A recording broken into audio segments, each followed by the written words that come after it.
I got married in Footscray, but I come from Albury, and I was born there on the 1st of the 6th, 24, and we had a very, what will I say, a poor upbringing, and Dad was in the army. You were one of 14? Yes. Were you the eldest girl? Yes, one boy ahead of me. His name was Lawrence Earl, which is a lovely name, but he was always called Jackie, and girls were named Girly, and that was me. And even to this day, one of my nieces calls me Girly.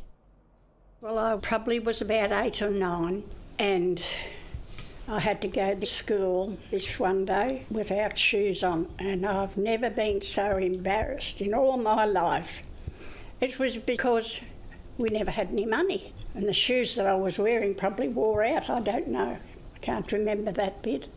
But the other thing that I was embarrassed, hurt about, the teacher at the school was taking children to St Kilda for the day on the train, and I was to go. But my dad had to go away rabbit trapping to earn money for me to go, to pay my fare. And Mum made me a special dress to wear.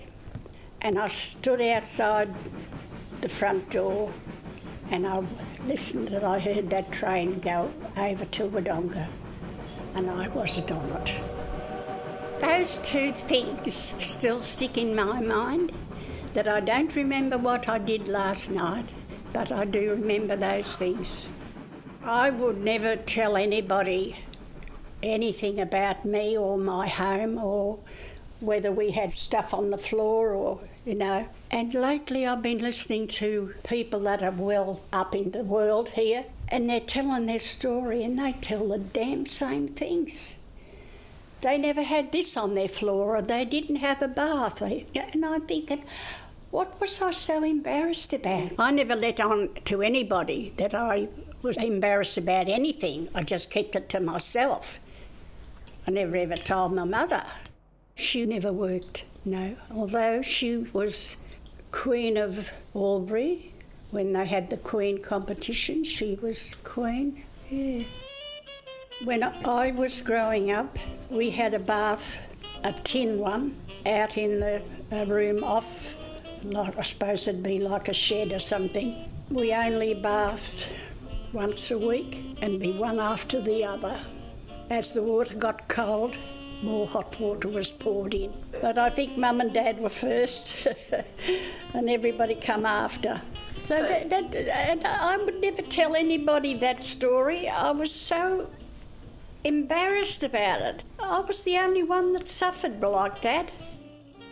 With all those children, I left school at 13 because I was the one to have a child on my hip, minding all the others below me. A busy life for me after I left school. I had help with the washing and all that sort of stuff. I never went to work until I was 17. I worked in a cafe. My girlfriend's mother was running a cafe and I got a job there, but I don't think I stopped very long. But when I eventually went out to work, I worked for people that they sewed trousers and shirts for their soldiers.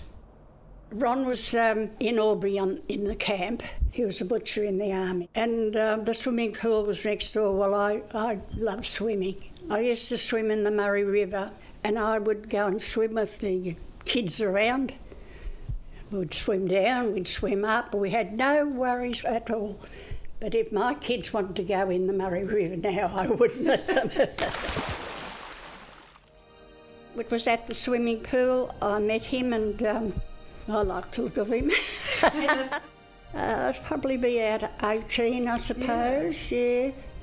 And then we used to go to the Ritz dancing. Mum and Dad would go and I'd go with them, and he was there with his soldier mates, you know, and we'd have a good time. And eventually we decided to get married. We come down here to get married, and we got married in St John's in Footscray. And we had the breakfast in Ron's mother's house over in Hertford Road. I lived with Ron's mother after we got married for 8 years. Well, Ron's brother was here first, and then he said, would you like to go into this house? Because he had trucks carrying furniture and stuff. And he said, I've got to move because there's nowhere to put the trucks. There was no garage, no nothing. And so we said yes. So we came in here, and the youngest daughter was 1. This was the second house in the street. There was one up the top here. There was no roads, no footpaths. You go two houses across there and you'd be picking mushrooms. Well, Ron had a ute, and he used to drive the trucks on a Sunday and take people out for picnics and things like that, you know, but we didn't get a car for a long, long time. We didn't have much money at all. I could not afford to buy a handkerchief. We struggled a lot when we first married. We went without lots of things, but we never ever took out a bank loan until the girls were ready to leave home, and we had our bathroom changed. So we had the bath taken out, and we had a shower put in instead of the bath, which is the best thing we ever did. And as time went on, every block was built on, and there were 60 children in this street. So it's just going ahead all the time, you know, every day I see something that, well, that's lovely, that's lovely.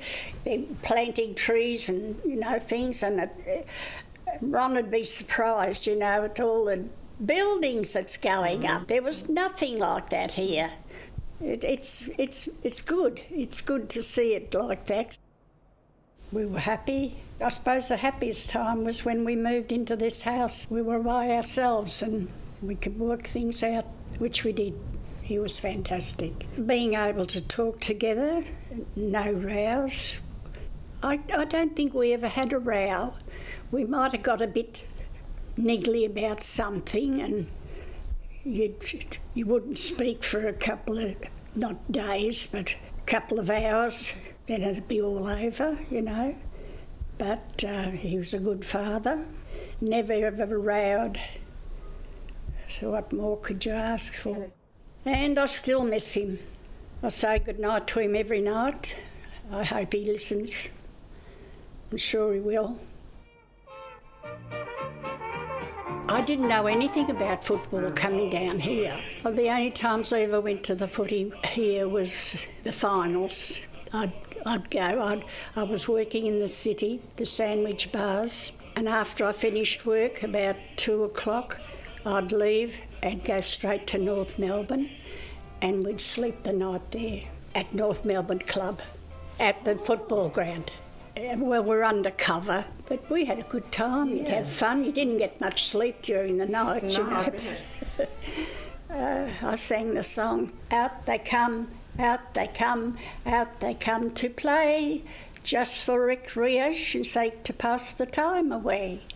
So join in the chorus and sing it one and all. Join in the chorus, North Melbourne's on the ball.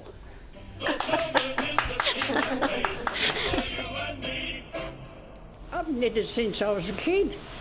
My auntie taught me, and I've made so many things. I used to, when the kids were little, I used to make their little skirts, pleated skirts on the machine. Then I'd make a twin set, you know, little lemon twin set, and they'd be all dressed the same, you know.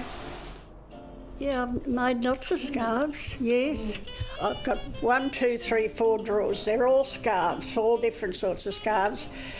And the knitted ones, they wouldn't all fit in the bottom drawers, so I had to put them in the wardrobe. But I can't remember how many rugs I've made. The best thing I ever did was to join the club, like the ladies' club, run by the council. I find people are friendly. That's the best thing that ever happened to me, because you go down there and you talk to them and what's their troubles or what's good about them, you know. and you have a meal and you come home and you feel good. But I've been there for 10 years. That's kept me alive because I'm so busy doing things, and I don't talk like an old person, do I? Why? I don't know, because I'm busy.